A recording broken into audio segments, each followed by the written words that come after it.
Peter Michael Hall, and I was present at the most recent RUSD meeting, and I would like to address comments made by two of the public speakers, Mr. Dale Broom and Mr. Bay Hamilton.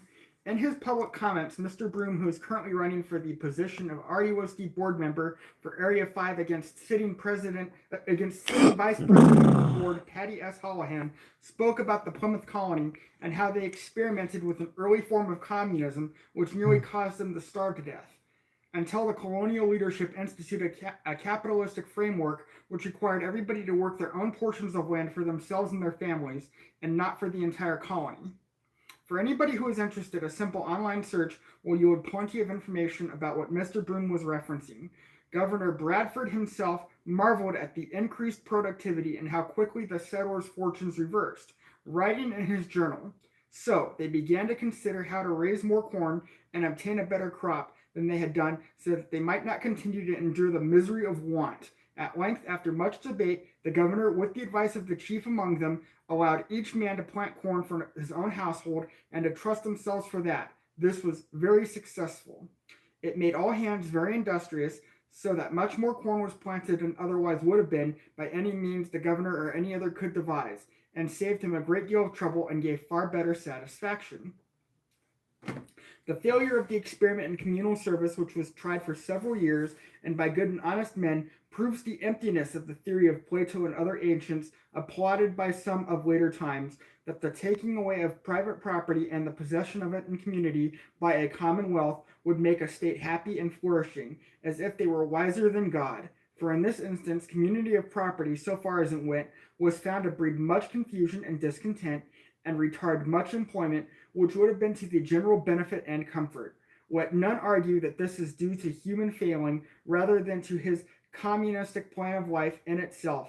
I answer, seeing that all men have this failing in them, that God in his wisdom saw another plan of life was fitter for them. I got this off the American Heritage Education Foundation website. They wrote an article back in 2017 called What the Pilgrims Might Have Thought About Communism and Socialism. So look that up. With the history lesson out of the way, I'd like to talk about what happened after Mr. Broom spoke. Mr. Broom's comments were entirely unoffensive. He didn't single anybody out for criticism. His comments were not directed at anybody, nor were they about any present or future board business. They were nothing but a simple recap of a small part of our nation's history and how he believes this isn't being taught enough or even at all in our classrooms.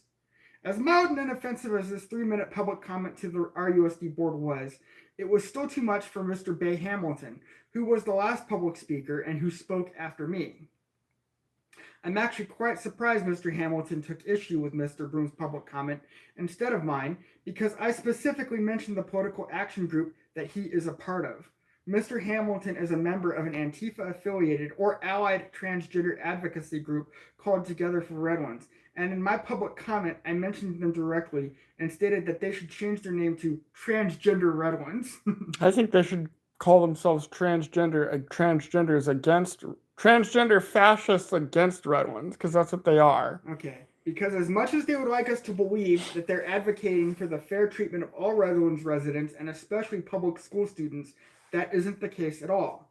I also told the RUSD board that they should ignore the continued threats of litigation from members of Transgender Redlands, and stated that the school board should not encourage students, teachers, etc. to publicly identify their sexual orientation, gender identity, etc., and that everybody should be treated equally regardless of any of these superficial trivialities. I do believe I heard at least one person scoff behind me during my time up at the podium. But when Mr. Hamilton spoke next, he didn't mention me or anything that I had said. In fact, at the beginning, he didn't even mention Mr. Broom or his comments.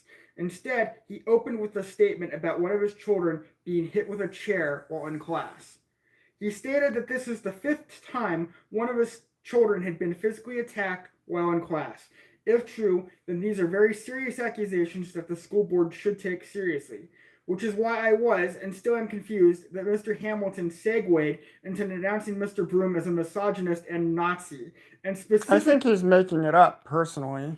And specifically condemned Mr. Broom's public comment about the Plymouth Rock Colony's disastrous experiment with collectivism. The rest of Mr. Hamilton's public comment was about how students, teachers, etc. are being harassed, bullied, physically attacked, sometimes seriously injured.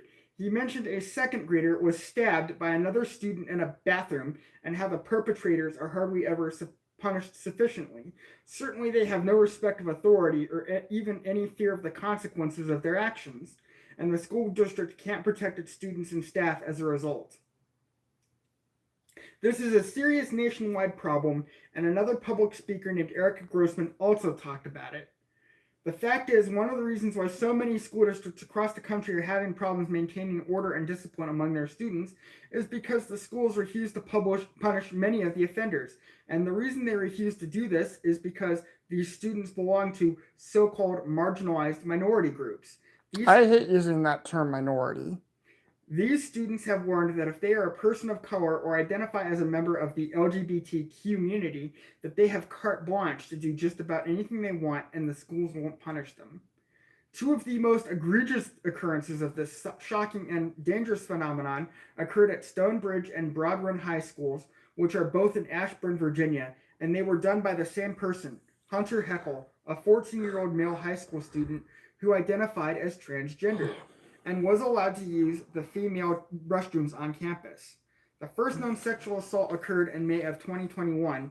After it was discovered, Hunter Shekel was quietly transferred from Stonebridge High School to Broad Run High School, where he was allowed to sexually assault another female student. There are allegations of other victims. Hunter Heckel is now 18 years old and has been released from juvenile detention and will not have to register as a sex offender. I'd love to hear what Mr. Hamilton has to say about that, considering he also identifies as transgendered and is frequently seen walking around the suburbs of Redlands dressed as a little girl and dragging a wagon behind him. Which is usually empty.